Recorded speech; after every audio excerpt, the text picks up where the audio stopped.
del proyecto y ya vamos por la segunda reunión. El proyecto os va a recordar 2 tópicos o 3, o sea, esto se hace porque estáis siendo partícipes de un estudio prospectivo donde la idea que es, una vez más, educando, seáis capaces de elegir lo que queréis hacer en un futuro y no por la nota de corte. Eso lo entendemos todos, ¿no? Porque sin duda la mayoría de vosotros entró ya en primer bachiller con la obsesión de yo quiero ser aquello y tengo que sacar esta puntuación. El proyecto no va a evitar eso, pero sí que queremos evitar que poco a poco eso se va reconduciendo. O sea, hoy concretamente, que el invitado lo va a presentar después, va a hablar de vocación, pues a lo mejor eso, la vocación no es una cosa tan clara. A lo mejor la vocación no existe como el espacio. Acordaros que hace unos años yo iba al colegio y en el planeta Tierra éramos la mitad. Por tanto, cuando en el planeta Tierra éramos 3.000 millones y ahora somos más de 7.000 millones, ¿qué indica? A lo mejor que el espacio que teníamos para identificar lo que queríamos hacer era más fácil. El otro día tenéis que recordar pues, que no hay nada gratis, lo cual una sociedad occidental obviamente tiene la obligación de ayudar al que no tiene, sobre todo estamos hablando de salud, la nota de corte que es importante y recordar eso, que sois el primer grupo, de momento en este país, que vais a participar de algo que esperamos que con los años se siga hablando y sirva para cambiar el acceso. Nuestro invitado de hoy, que es otra de las cosas de este programa, la mayoría de las personas que van a venir tienen todos una gran cualificación. ¿Alguno de vosotros tenéis computadora, la mayoría? ¿Chateáis? ¿Consultáis en Google? ¿Alguien se ha molestado en mirar a qué me dedico y quién soy? A ver, que levanten la mano aquellos que pusieron mi nombre para saber realmente yo quién era. ¿Ya está bien? Está bien. Tranquilos, que los que llegan a medicina hacen como vosotros. Vienen a clase, se creen unos linces, chatean media hora antes de clase y les da igual quién es el profesor. Espero que a vosotros nos va a pasar eso. Como la siguiente oportunidad la tendremos el mes que viene, me gustaría que el mes que viene alguien de vosotros se levante aquí y le explique a vuestros compañeros por qué estamos aquí. El invitado de hoy es una persona que obviamente nos conocemos. Digo obviamente porque todos los que van a venir es porque son gente científica cualificada con la cual he tenido el lujo de poder trabajar. Él, su último puesto de responsabilidad educativa, fue decano de la Facultad de Medicina de Las Palmas y se llama Felipe Rodríguez de Castro. Es decir, una vez más, si ahora os acordáis del nombre y lo ponéis en Google, veréis que tiene un gran currículum, es de las personas investigadoras en el aparato respiratorio más importantes que tenemos en Europa, y como todos ellos vienen porque creen en el proyecto y porque, curiosamente, el ayudarnos en educación no cuesta dinero. Eso sí que no cuesta dinero. El esfuerzo lo hacemos, pero no hay que pagar al invitado. El invitado viene porque tenemos liesones de conexión educativa. Hoy vamos a hablar de vocación y lo que sí que me gustaría es, como pasó el otro día, aquellos 2 compañeros que os levantasteis que teníais curiosidad por saber cómo trabajar en medicina sin tener que estar relacionados con los enfermos. Hubo 2 que se acercaron. ¿Quién fuisteis? Vale. Luego acordaros de hablar con Héctor para que ya llevemos un cuadro que os pueda interesar, es decir, que os podamos ayudar más directamente. Lo mismo os digo a los demás. Si después de cada charla alguno quiere que de alguna manera le ayudemos, nos decís, ¿vale? ¿Te quedas ahí o qué es el micro? No, me quedo aquí. Yo sí voy pasando las... ¿Me oyen, verdad? Tienes que pegar un poquito más. No, enciéndelo. Está hacia... tengo que pegar un poquito más. ¿Me oyen? Incluso a lo mejor sin micrófono también me oyen, ¿no? Bien.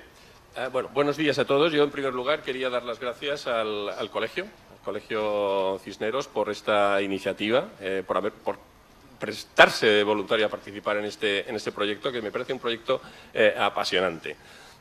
Es un lío más de los muchos en los que lleva 28 años metiéndome el profesor Mainar, y yo espero que que ustedes pues saquen algunas ideas y si no, las discutimos luego, en todo caso. Sí quiero advertirles que son opiniones personales y por tanto discutibles. Hombre, tengo cierta experiencia en esto, pero todo se puede discutir. Todo se puede discutir y es posible que ustedes no compartan alguna de las cosas que yo vaya a decir. Espero que no me lo tengan muy en cuenta y me dejen salir por lo menos con integridad física. Vocación y medicina. No sé si es el título, pero yo le decía antes a Manolo que aprendí una cosa de un profesor de mucho prestigio, un microbiólogo de mucho prestigio internacional, que es Fernando Vaquero, que cuando le invitaban a hablar decía, bueno, ellos me invitan a hablar de una cosa y yo hablo finalmente de lo que me da la gana. Bueno, pues básicamente esto es lo que yo voy a hacer también hoy aquí. De vocación, sí, pero sobre todo de medicina, porque de vocación, la verdad es que no sé por qué Manolo pensó que yo hablara de vocación, cuando en realidad no tengo ni la menor idea de lo que es la vocación, honradamente. Yo lo he buscado. Digo, ¿qué es esto de la vocación? Esto no es la Real Academia Española de la Lengua, pero sí que me llamó la atención esta definición que me parece bastante ajustada. Dice, el deseo de emprender una carrera, una profesión o cualquier otra actividad en nuestra vida social, y lo más importante es esta última parte, cuando todavía no se han adquirido todas las aptitudes o conocimientos necesarios para ello. Y esto realmente creo que a ustedes, por lo menos a mis hijas, que no hace mucho pasaron por la edad que tienen ustedes, les producía cierta angustia. A mí también. Esto hace ya muchos más años. Fíjense que viene de un vocablo, la palabra vocación viene de un vocablo latino que significa llamar, llamamiento. Entonces, claro, uno esperaría un llamamiento que proceda del exterior, que poco más o menos nos ilumine en la trayectoria y tal. A mí esto me generaba angustia porque yo no tenía ningún tipo de llamamiento, yo no sentía absolutamente nada. Y de hecho, cuando uno busca todavía por ahí qué es esto de la vocación, se encuentra con cosas así. Máxima retribución por una actividad, lo que da sentido a la vida, sintonía con la vida universal, pasión. Yo, la verdad, es que después de escuchar estas cosas, llamada interna, yo lo que me pregunto es, ¿vocación yo? ¿Yo no. Pero hay gente que sí. Cuidado, yo respeto a gente que pueda tener esa vocación. Les voy a contar una anécdota. Manolo a lo mejor se acordará de esto, ustedes evidentemente no. Pero en los años 70 había una campaña publicitaria en nuestro país para hacer deporte.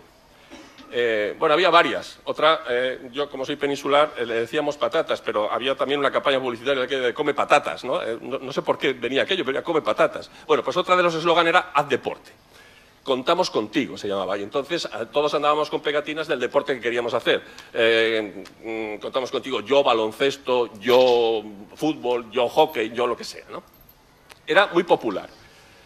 Y yo un día me encontré, nosotros somos muchos hermanos, que mi hermana mayor tenía en su... bueno, pues tendría 15 años, por aquel entonces mi hermana, tenía un cartel de estos que decía, yo ginecología. Yo ginecología, con 15 años, no médico, yo ginecología. Bueno, pues efectivamente, hoy es una gran ginecóloga. Y a mí esto me generó bastante angustia, porque yo ginecología, yo no sabía, medicina fue un descarte. Un descarte, honradamente se lo digo. Entonces yo me pregunto, ¿por qué quieren estudiar medicina? ¿Cuáles son las razones por las que nos apetece estudiar medicina? ¿O les apetece estudiar medicina o está tan de moda estudiar medicina? Bueno, puede ser que algunos de ustedes efectivamente tengan, como mi hermana mayor, una llamada a la medicina e incluso ya a una especialidad concreta. Yo lo respeto, me parece bien, es muy posible.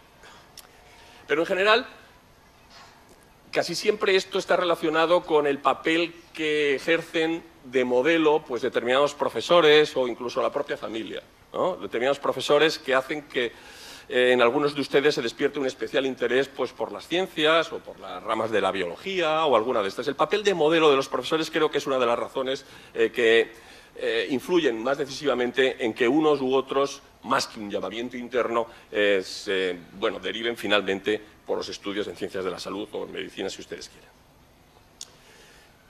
Hay muchas opciones, hay muchísimas opciones. Entonces, ¿por qué medicina? Bueno, pues vamos a revisar lo que a mi juicio pueden ser algunas de las razones que motivan que muchos de ustedes quieran estudiar medicina. Les recuerdo, como ustedes saben, que es la carrera más demandada en todo el panorama universitario español. ¿Cuáles pueden ser las razones? Bueno, es muy interesante. ciertamente desde mi punto de vista, es apasionante. Ver cómo funciona el cuerpo humano, ver cómo enferma, ver cómo se pueden solucionar los problemas que genera el cuerpo humano, realmente es muy interesante. No solo eso, sino que, al contrario que otras profesiones clásicas, como pueden ser las judicaturas, los abogados, para entendernos, o el sacerdocio, que son dos de las grandes profesiones clásicas, estas siguen ejerciéndose de la misma manera, poco más o menos, que hace siglos. Sin embargo, la medicina no es así. La medicina se ve enormemente influenciada por todos los avances tecnológicos, por todos los avances científicos, de tal manera que la convierten en algo verdaderamente fascinante. No me malinterpreten. Yo estoy fascinado con mi profesión. Ahora, llamamientos internos no tuve, eso desde luego. Que sea muy interesante no es una cosa que lo diga yo, es una cosa que piensa la mayor parte de la gente. No en vano, las noticias relacionadas con la salud son las segundas que más se ven después de los deportes. Eso demuestra que interesa a la gente. Los matinales en la televisión, siempre hay una sección de sanidad, siempre hay una sección de medicina, en los matinales y en la radio también. Yo me molesté en mirar algunos periódicos, El Mundo, El País y el ABC, y todos tienen una sección. No hay una sección de ingeniería, honradamente, pero sin embargo de salud, de medicina y tal, siempre hay una sección en los... O sea, que realmente es interesante, pero no porque lo diga yo, es que realmente interesa a todo el mundo. ¿Esto es suficiente como para ejercer la medicina? Hombre, no lo sé, pero que despierte interés, sin duda. No solamente es que despierte interés la medicina, sino que es una de las preocupaciones que más inquietan a los ciudadanos europeos. Después del desempleo, después de la situación económica, los problemas sanitarios son los que más preocupan, los ciudadanos europeos. A los españoles también. Los españoles es más o menos la quinta preocupación. Persistentemente, en todas las encuestas CIS y todo esto, persistentemente, en todos los barómetros, sale la sanidad como una de las grandes preocupaciones de los ciudadanos españoles. Pero fíjense, en azul pongo la preocupación de los canarios, específicamente. Y la preocupación de los canarios en cuanto a la sanidad no es la quinta que más les preocupa, sino es la tercera que más les preocupa. Así pues, la medicina es interesante y además es una cosa que preocupa a mucha gente. Luego, no es extraño que muchos de ustedes pues, quieran estudiar medicina. Además, es una profesión de carácter universal. Uno es médico y es médico en cualquier sitio. Y eso te da cierto... es reconfortante. Miren, un abogado no se sabe muy bien si las leyes son exactamente las mismas en un sitio que en otro. La verdad es que son bastante comunes, por lo menos en Europa, pero al contrario de lo que la gente se cree. Pero ciertamente tiene sus peculiaridades. Un arquitecto, no es lo mismo el concepto de arquitecto que hay en España que el concepto de arquitecto en Estados Unidos. No es igual. Ni siquiera una enfermería es lo mismo en España que el concepto de enfermería que hay en Finlandia. No es exactamente igual. Pero un médico sí, un médico es igual en todos los sitios. Y esto pues, te abre pues, muchas perspectivas, muchos horizontes. Además, es una medicina, la medicina es una actividad, es una profesión que te permite ser solidario. Te permite viajar a cualquier sitio y todo el mundo aprecia lo que eres capaz de ofrecer. Eso es también muy relevante. Es creativa. La medicina, el que ejerza la medicina, una de las obligaciones que tiene es la de investigar, es la de generar conocimiento. Dicen, no, pues yo conozco muchos médicos que no investigan.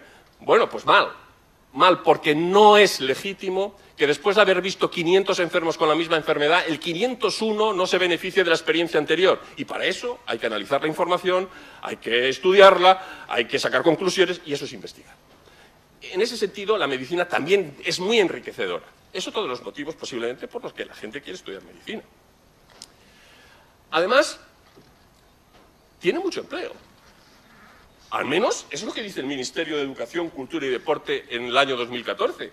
Fíjense en la parte de arriba, los licenciados en medicina de entonces tenían una ocupación 4 años después de haber terminado la carrera del 92,9%. Arriba, a la derecha. Mucho más que todas las siguientes, que son de las que más ocupación tiene en todo el panorama de carreras que existen en España. Así pues, también es un componente muy atractivo, ¿cierto? Ya les adelanto que esto tiene trampa. El Ministerio no lo dice. Pero es que 4 años después de haber terminado la carrera, todo el mundo está haciendo la especialidad. Luego, todo el mundo está ocupado. Pero bueno, ciertamente es así. Vaya, esto salió mal. Supongo que ahí también se ve mal. Bueno, a pesar de tener una gran ocupación, no dejan de salir noticias de estas características. Esta es del otro día, del día de enero. El empleo médico en Europa desfallece en 2016. O sea que no es todo oro lo que reluce. Déjenme que les vaya dando una de cal y otra de arena también. Bueno, mucha remuneración no hay. El que espere, después de un gran esfuerzo para estudiar medicina, un retorno económico, habitualmente esto no es así. El retorno es de otras características, pero uno no se suele hacer rico ejerciendo la medicina, al menos en nuestro país. Otra de las razones por las que uno puede estudiar medicina es porque lo que piensan nuestros conciudadanos es muy favorable respecto a los médicos. Cuando se analiza en los distintos parámetros de confianza institucional, es decir, cuando se le pregunta a la gente qué es lo que piensa de las distintas instituciones y de las distintas profesiones, los médicos siempre están arriba, están muy considerados por el resto de nuestros conciudadanos. Tienen, pues, cierto prestigio social en este sentido. Aquí, en la diapositiva, lo que les pongo son los que más prestigio tienen. Los que menos, con un menos 70 y tantos, son las instituciones financieras, etcétera, etcétera, para que se hagan una idea. De entre las que más, los médicos, ya ven cómo están ahí arriba.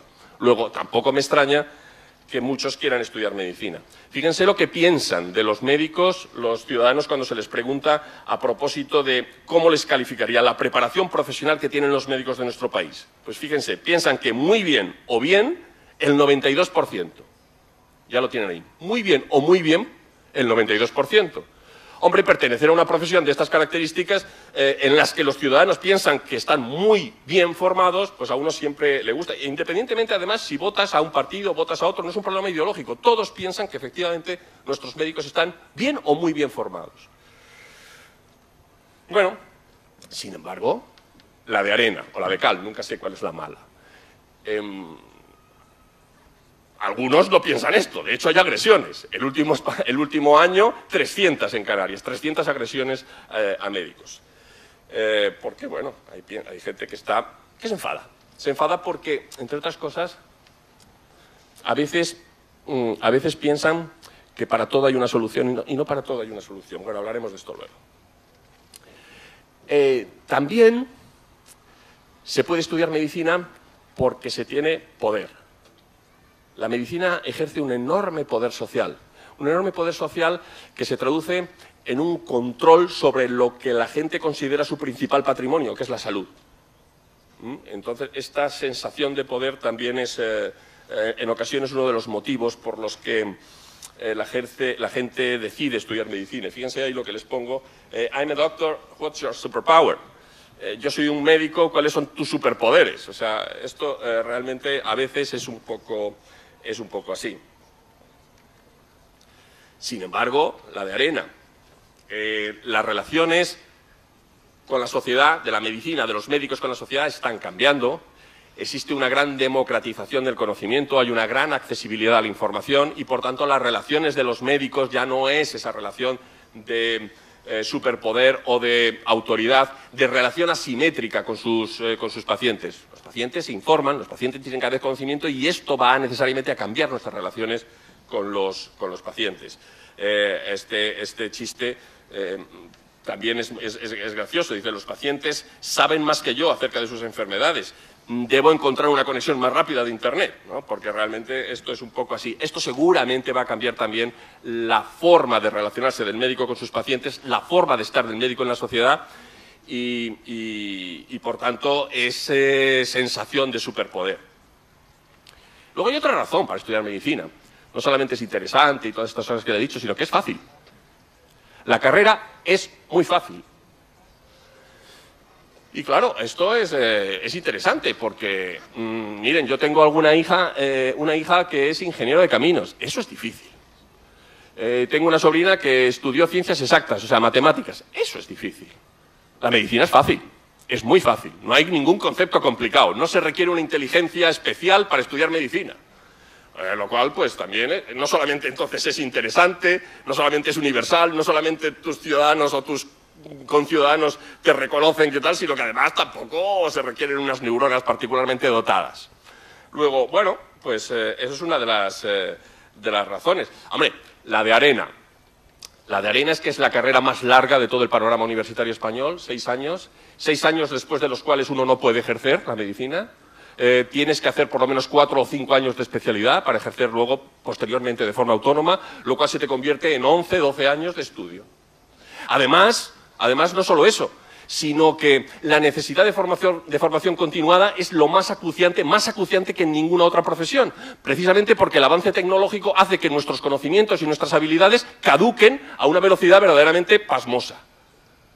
Yo utilizo fármacos todos los días que no existían cuando yo estudié la carrera. O sea, el turnover de los conocimientos es verdaderamente brutal, pero eso es fascinante también. Y este es un poco el resumen, el chiste de Morgan, que dice, prima, jugamos a los médicos, tal. Vale, pues ponte a estudiar, sacrifícate un montón de años para salvar vidas y ayudar a la gente. Y da, vaya, no es esto y tal. O sea, bueno, esto es así, esta es la otra parte. Uno estudia medicina también por presión familiar. Y la presión puede ser negativa, en el sentido de que, hombre, que tienes que estudiar medicina, nos gusta tener un médico en la familia, estas cosas son así.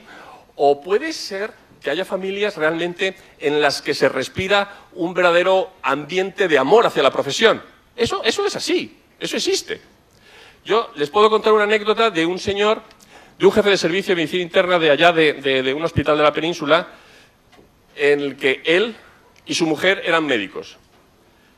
Estaban todo el día ahí estudiando para arriba y para abajo y finalmente uno de sus hijos decidió estudiar medicina. Y dice, pero hijo, estudiar medicina, tú no nos ves a tu madre y a mí todo el día de guardia, todo el día de tal y haciendo este tipo de cosas. Y dice, ¿por qué quieres estudiar medicina? Y dice, mira, es que yo voy a casa de mis amigos y sus padres son químicos o son comerciantes o son no sé qué y bueno, y están ahí en casa y salen y tal. Sin embargo, yo vengo aquí a casa y siempre les veo a ustedes estudiando. Dice, algo tiene que tener esa profesión, que ustedes están estudiando todo el día y se les ve felices estudiando esto, ¿no? O sea que a veces también lo que uno ve en la familia y ese amor que uno percibe hacia la profesión por parte de sus padres puede ser un gran estímulo también. Sin embargo, hay que tener cuidado con estas presiones familiares. Cuidado con estas presiones familiares. Uno tiene que ser autónomo a la hora de decidir y donde uno se siente a gusto y donde uno se siente feliz. ¿Por qué? Y ahora vamos a empezar a contar problemas. Porque estamos percibiendo, y no solo nosotros, sino en otros países, estamos percibiendo una creciente frecuencia de desánimo en los estudiantes que estudian medicina, de estrés, de ansiedad.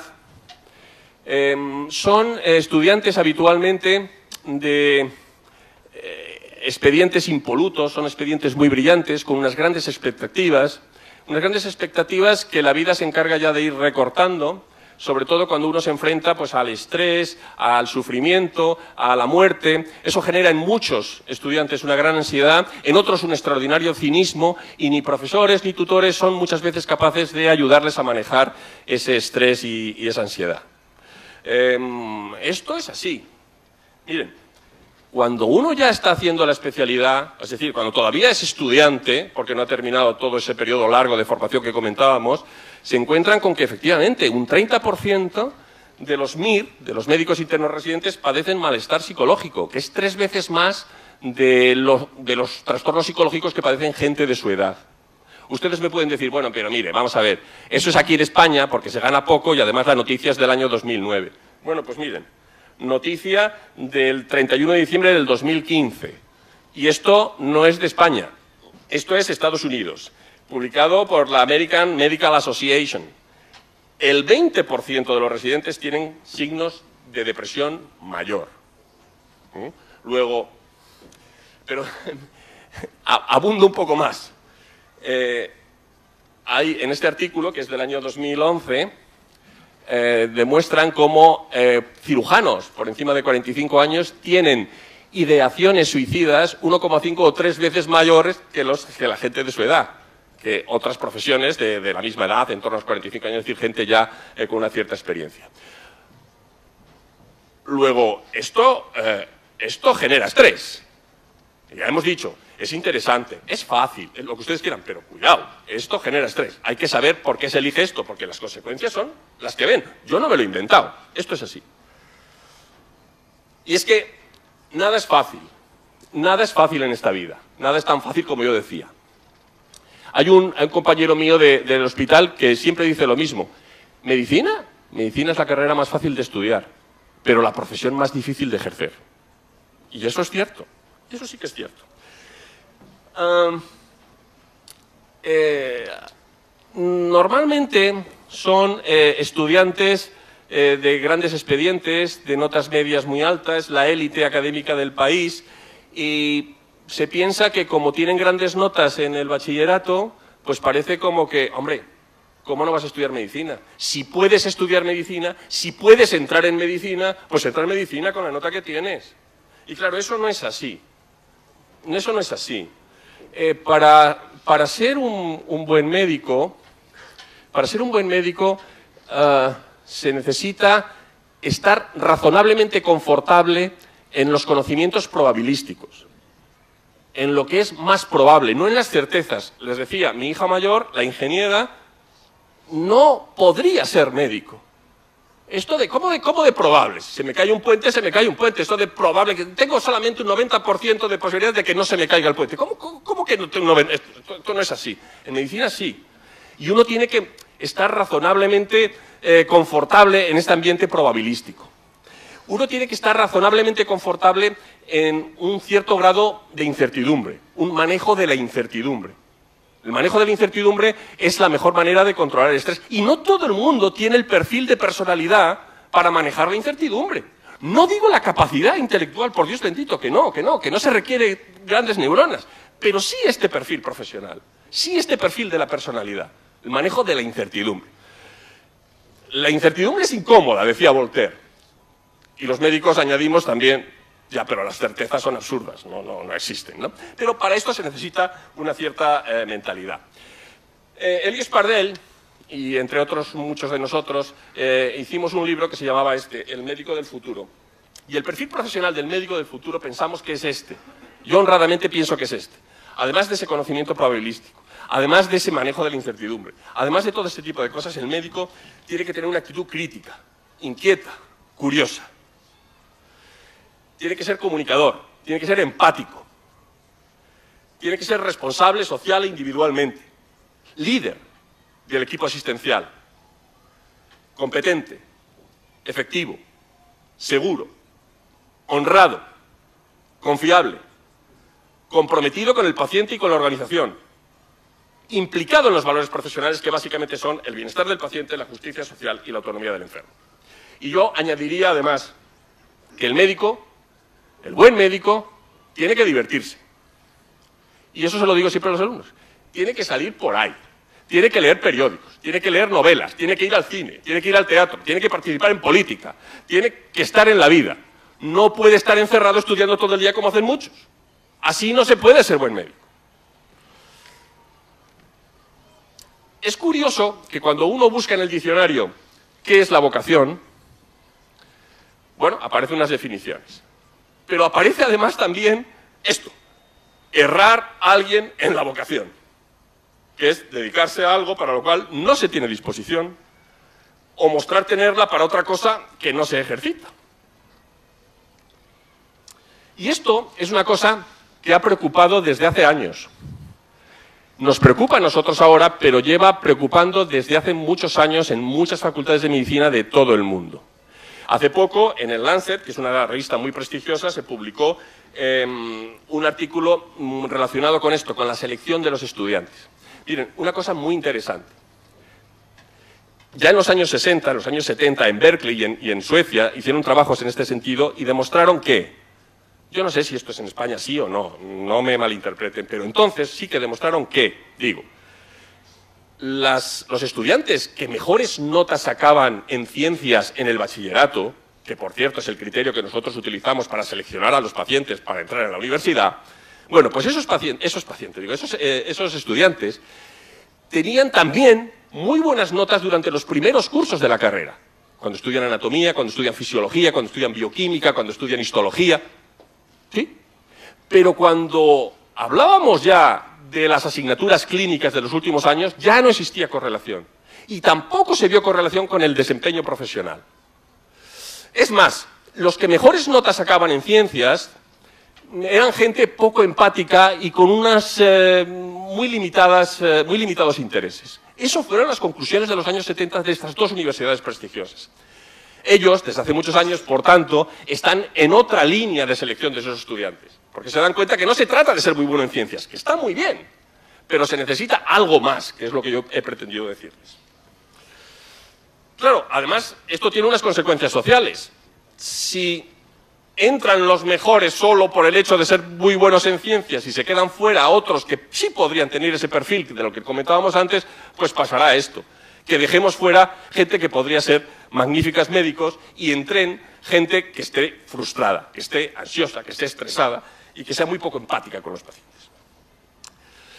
¿Qué problemas, y esto sí que quiero hacerlo también aquí en los colegios, me parecen interesantes? Los problemas con los que yo me he encontrado en estos últimos años, que he sido decano durante 5 años, he encontrado primero que los colegios hacen trampas, que hay mucha presión social y que los padres van a los profesores y les dicen, oye, es que mi hijo quiere estudiar medicina, así que haz el favor de ponerle una mejor nota. Y entonces pasa esto. No solo eso, sino que los propios estudiantes hacen también trampas. Bueno, no voy a coger física porque me va a bajar la nota media y entonces así no voy a poder entrar en medicina. Entonces, claro, esto no va así, esto no debería ir así. Eso por un lado. Por otro lado, vemos que desde hace 20 o 30 años, los niños que han nacido en estos últimos 20 o 30 años son posiblemente, en los países desarrollados, son posiblemente, digo, las personas más vigiladas, más cuidadas, más protegidas, a las que se les ha dado todo lo que estaba en nuestra mano para que tuvieran éxito, para que nuestros retoños alcanzaran su máximo nivel de competencia. Esto pues se traduce en cosas tan curiosas como, por ejemplo, ya no va nadie, es posible que ustedes no puedan, ya no va nadie caminando al colegio. En Estados Unidos había una estadística muy curiosa. En el año 70, el 21% de los niños iban caminando a la escuela. En Estados Unidos la estructura urbanística no permite muchas veces esto, solamente era el 21%. Bueno, pues 10 años después, 15 años después, eso ha bajado a la mitad. Menos del 12% van caminando a la escuela. Los niños están cada vez más protegidos. Hasta el punto están protegidos que hemos llegado a lo grotesco. Fíjense en este anuncio que a mí me llamó mucho la atención. Dice, saque el niño antes de plegar el carrito. Parece que una cosa de sentido común, no hace falta llegar a este tipo de indicaciones, ya sé que no vamos a plegar al carrito. Luego, claro, luego vamos al congreso y sacan el niño y tal, en fin. Son unas cosas un poco curiosas. ¿A ustedes les puede parecer exagerado esto? Sí, pero cuando yo era decano, padres de alumnos de segundo y de tercero iban a mí a consultarme a ver qué asignaturas optativas podrían elegir sus estudiantes de segundo o tercero de carrera. Eso es un poco, creo que traduce la sobreprotección que hay en las nuevas generaciones. Y además, pues como consecuencia de todo esto, lo que yo veo es que las nuevas generaciones son adictas a la alabanza. Qué bueno eres, los padres lo hacen con la mejor intención porque para aumentar su autoestima, y entonces el que está escuchando continuamente elogios lo que se hace es adicto a la alabanza, de tal manera que se hace adicto. Fíjense lo que les estoy diciendo, adicto a la alabanza, de tal manera que lo que trata es de eludir todas aquellas actividades en las que no vaya a brillar. Además, fíjense, esta gente que toda la vida le han ido diciendo lo bueno que era, que ha sacado las notas tan brillantes en el bachillerato, son en general gente poco humilde. Y la humildad es absolutamente básica en medicina. Medicina es un ejercicio continuo de humildad. Se equivoca uno permanentemente. Entonces, los médicos muchas veces no reconocen la necesidad de humildad en en el ejercicio de la profesión. Y pasa estas cosas como las que nos cuenta Borges aquí, dice, sin nervios, sin ¿usted cuántas piernas tenía antes de entrar en quirófano? Y dice el paciente, 2. Y lo mejor del chiste es lo que dice el médico. Imposible. Esto es genial. A mí me parece una cosa verdaderamente increíble. Me parece increíble cuando en realidad se comete un error grave cada 75.000 intervenciones quirúrgicas en Estados Unidos. Pero cuando digo grave es que le operan un pulmón y no era ese. O operaron a un paciente y no era ese paciente. O sea, reconocer que hay que ir con cuidado, pues me parece una cosa elemental. Y ya estoy terminando. Y hay otra cosa que también me preocupa, y es todo relacionado con esto, y es lo que llaman el Narcissistic Personality Inventory Score. Es un índice de narcisismo. No sé si ustedes entienden lo que quiero decir con narcisismo, de, digamos, chulería, de autoestima excesiva, ¿no? En Estados Unidos esto ha ido evolucionando de tal manera que se ha incrementado en más de un 30% desde que empezó a medirse en el año 82. Y esto podría tener poca importancia, salvo que el espectro, el extremo de este narcisismo lo que traduce es falta de sensibilidad, falta de empatía, falta de receptividad, que son, creo, características básicas para el ejercicio de la medicina, ¿no? Y esto se relaciona mucho también con esas alabanzas, con esas notas altas, con eso qué bueno que soy los mejores. Mi hija pequeña, que no estudia medicina ni ingeniería, dice, estos de medicina es que se creen muy listos. Y es verdad, seguramente hay algo de esto. Bueno, pues en definitiva, yo creo, y esta es la última, creo que la vocación es algo que ustedes tienen que ir construyendo. No es algo definitivo, es algo que uno tiene que ir planteándose permanentemente. ¿Qué soy? ¿Cómo soy? ¿A dónde quiero ir? Y esto puede cambiar a lo largo de la vida. No necesariamente es así. Miren, les voy a contar la última anécdota. Ayer se vino a despedir de mí en el servicio, en el hospital, un compañero, 45 años, un médico muy estudioso, prestigio, especialista como yo en respiratorio, que ha decidido dejarlo todo. Y no tiene la plaza en propiedad en el hospital, ha decidido dejarlo todo e irse a cultivar, a trabajar en unas granjas en Francia. La gente va cambiando. Vamos a vivir cada vez más años, lo decía antes Manolo Mainar, vamos a vivir cada vez más años y por tanto vamos a tener seguramente varias vocaciones, varias profesiones. O sea que tampoco uno tiene que angustiarse excesivamente por esto. Porque lo importante, la verdadera profesión, lo que debemos perseguir sobre todas las cosas, es esta profesión. Cuando nos pregunten, ¿qué profesión tiene usted? Yo soy feliz. Y eso es todo.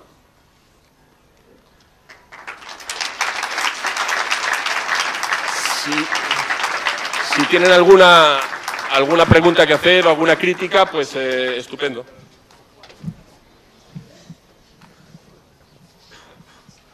¿Alguien? Vamos a jugar a algo que a mí me gusta, ¿no? Cuando llegas el primer día de clases, imagináis que entráis en la Facultad de Medicina. Todo el mundo, como acaba de llegar del colegio, pues hacer la estructura del colegio, intentar estar en el fondo para que no te pregunten ni te miren. Y un médico es todo lo contrario, tiene que avanzar hasta aquí y preguntar algo. Venga, ¿quién va a venir hasta aquí y le va a preguntar al doctor algo? Tú ya lo hiciste el otro día, por tanto hay capacidad en este colegio. Venga, uno de vosotros, ¿alguna curiosidad? Espera, déjame que yo haga primero una pregunta. ¿Cuántos de ustedes estaban pensando o se habían planteado como posibilidad estudiar una carrera de ciencias de la salud o más específicamente medicina?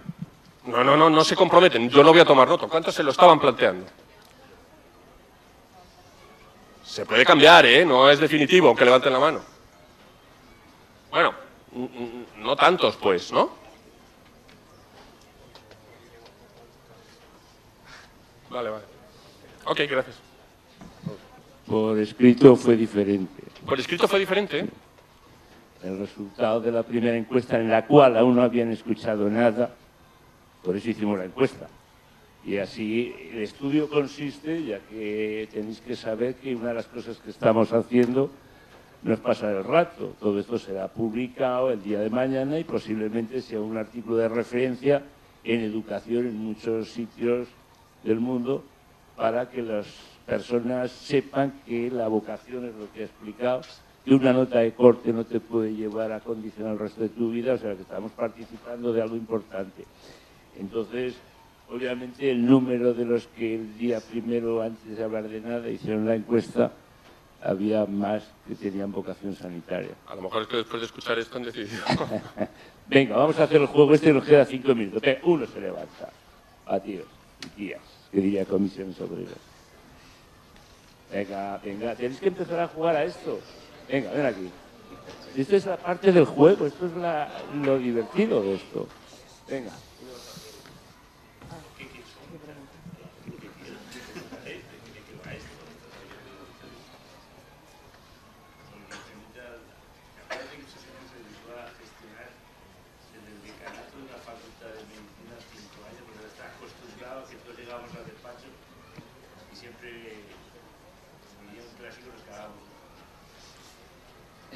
Bueno, pues yo tenía una pregunta porque usted antes dijo que la medicina es una profesión bastante creativa, pero yo, la experiencia que he tenido, y por eso tal vez no me ha interesado tanto la medicina, es que llego al médico y me dice, ¿qué te pasa? Le digo tal, lo mete en el ordenador. Me parece que sí, un protocolo como un ordenador y te dice, vale, tómate esto, ya está. Yo no veo la creatividad en el entorno que he vivido yo, en la medicina. Ya, bueno, tú comentas dos cosas. Una, la del ordenador. Lo del ordenador sí que es un problema. No es un problema solo en España, es un problema en Estados Unidos y en otros países. La informatización hace que dediquemos mucho más tiempo al ordenador que al paciente y eso genera unas relaciones con el paciente que no son buenas. No son buenas. Este es un problema que hay que resolver. Seguramente una forma de resolverlo sería dedicar más tiempo o, en fin, o alguna otra consideración más imaginativa. Pero ese es un problema que es cierto. Vamos a ver. Afortunadamente, muchas enfermedades son banales y afortunadamente muchas cosas se curan hasta solas, ¿no? Entonces, bueno, pues a lo mejor esto pues no te parece que sea suficientemente creativo. Yo cuando digo que es una profesión creativa, lo digo no solamente por el ejercicio de diagnóstico que pueda tener una determinada enfermedad, sino porque en sí mismo tú eres generador de conocimiento, tú analizas tu propia experiencia, tú te dedicas o deberías dedicarte a la investigación. Y la investigación es en sí mismo muy creativa. Pero fíjate que yo me refería antes exclusivamente como para que me entiendan que investigar no solamente es andar con tubos de ensayo. Investigar puede ser sencillamente ir, y es una obligación moral, es ir analizando tu propia experiencia y sacando conclusiones de ella. Eso es el método científico. Desde ese punto de vista sí que es creativo. Decir, pues mira, han venido varias veces, tal, le he puesto esto, oye, y han venido quejándose todos que tenían dolor de estómago. ¿Por qué será esto? Y tal. En fin, desde ese punto de vista todo se puede hacer creativo. De hecho, muchas profesiones son creativas también. Lo que pasa es que todo depende, claro, de lo creativo que tú quieras hacerlas, evidentemente. Pero la medicina, sin duda, lo que pretendía decirles es que te da opción a ser muy creativo. No quiere decir que todo el mundo que la ejerza sea creativo. Fijaros, ya como se nos quedan 4 minutos, ¿cuántos de vosotros escribe cuando estáis chateando sin mirar el teclado? Levantad las manos. Venga. Ya está, ya está. Vosotros fijaros el detalle, ¿eh? Esto que ha dicho el profesor, bajad las manos, por favor. Esto que ha dicho el profesor no os va a pasar a vosotros. Uno de los mayores problemas es precisamente este. Toda la estructura tecnológica ha entrado sobre especialistas educados en la caligrafía y no en la mecanografía. Mientras que vosotros ya eso no lo vais a hacer. Y esto es una de las cosas. En casa, entre otras tecnologías que usamos, es la videoconferencia clínica, ¿no? Es decir, conectamos a través de la red, me parece que en su día lo hice, y os lo voy a decir porque son datos que os interesan saber por qué estáis aquí. Nosotros fuimos el primer local del globo terráqueo, de España, de Europa, en 1988, en un hospital que trabajamos este señor y yo, 1988, y pusimos por primera vez en el mundo las cámaras en quirófano para educar a la gente que no entraba en quirófano. 1988. Quiero decir con esto que tecnológicamente estamos desde el primer día que se inventó cualquier cosa de la red. Y uno de los mayores problemas, y claro, digamos que como lo ha dicho así, vosotros lo captabais, Ese problema no lo vais a tener vosotros. Porque imaginaros lo que es esos 4 minutos o 5 que vas al médico, te sienta ahí, tú vas hablando, el otro está haciendo así, cuando termina, tomes eso, solo manejas y no vayas al médico para que te mire a nosotros.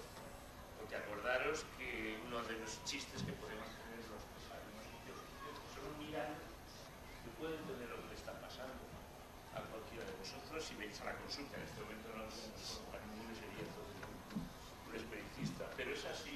Por tanto, este es un gran detalle.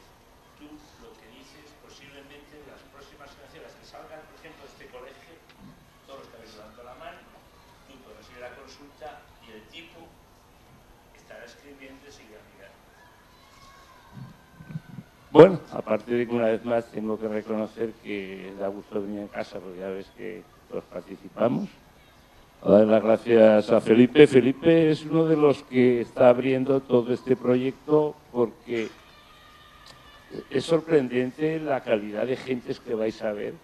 Una experiencia tremenda, solo porque un buen día decidimos que este proyecto teníamos que luchar todos para eso, para que no le pase a nadie eso. Y vuelvo a aquella conclusión del primer día, para que no elijáis vuestro futuro por la nota de corte, que vengáis a casa a estudiar, relajados. Estábamos hablando con la directora ahora sobre esa obsesión de que quiero aprobar, de que quiero hacer no sé qué. Eso es monstruoso. Tenemos que empezar. Estamos en un proceso y en un proyecto que los resultados, pues dentro de 2 o 3 años, supongo que ayudarán. Pero de momento vosotros tenéis una opción que poca gente en este momento tiene. ¿Algo más, Felipe? No, nada más. Yo espero que... ¿He desanimado a alguien? Yo espero que no, ¿no? No. Díganme que no. Venga, va. Okay. La realidad no desanima, simplemente ayuda a saber vivir. Bueno, Felipe, pues gracias. Gracias a ustedes. Por estar, chavales.